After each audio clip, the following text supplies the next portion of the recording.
गुजरातमधलं काम आणि त्यांनी केलेलं देशातलं काम लक्षात ठेवा. खूप मोठी रहस्याची गोष्ट आहे ही की अशा पद्धतीने अनर्गळ टीका करणारे काम जेव्हा उत्तम दिसतं तेव्हा देवाभाऊ अभिनंदन असा अग्रलेख पण लिहितात.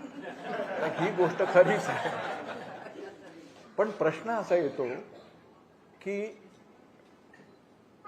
मोदीजींच्या सारखं एक व्यक्तिमत्व समोर आहे, स्वतःच्या व्यक्तित्वाचं जडणघडण या पद्धतीनं आपण केलं.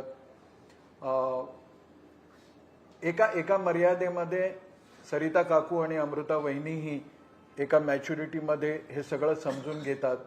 पण मला नेहमी एक प्रश्न कुटुंबातला घटक म्हणून पडतो की एका उमलत्या वयात हे तर सगळं दिविजाच्या कानावर पडतच असेल, तिने कसं स्वतःला त्याच्यामध्ये सांभाळून घेतलं?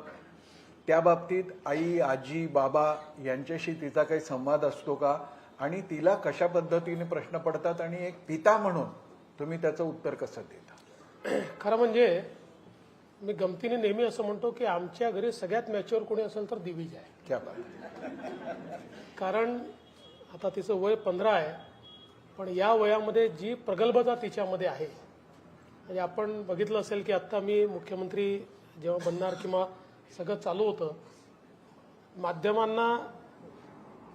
माध्यमांनी तिला प्रश्न विचारले आणि अर्थात अशा वेळेस अनेक वेळा क्रूर प्रश्न विचारले जातात, अडचणीत येणारे प्रश्न विचारले जातात.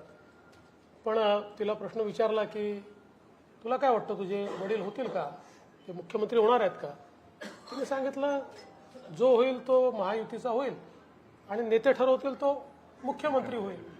तर त्याच्यामुळे मला असं वाटतं की ही जी प्रगल्भता तिच्यामध्ये आहे, तिला यातलं अंतर समजतं आणि तिला हे माहिती आहे की अशा प्रकारे राजकारणामध्ये टार्गेट केलं जातं, कधी अद्वा बोललं जातं.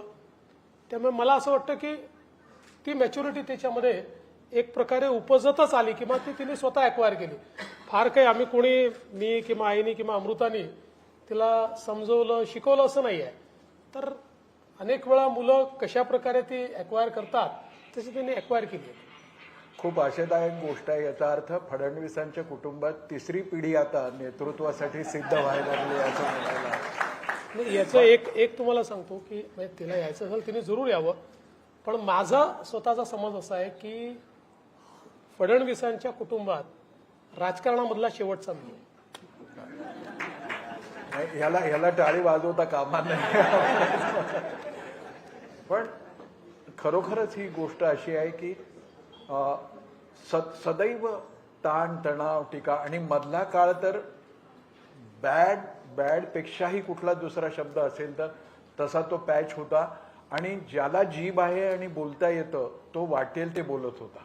त्या सगळ्याचं मी परत स्मरण करत नाही. माणूस म्हणून कितीही जरी आदर्श डोळ्यासमोर असले तरी शेवटी आपलं मन आहे आणि मनाला टोचत राहतं.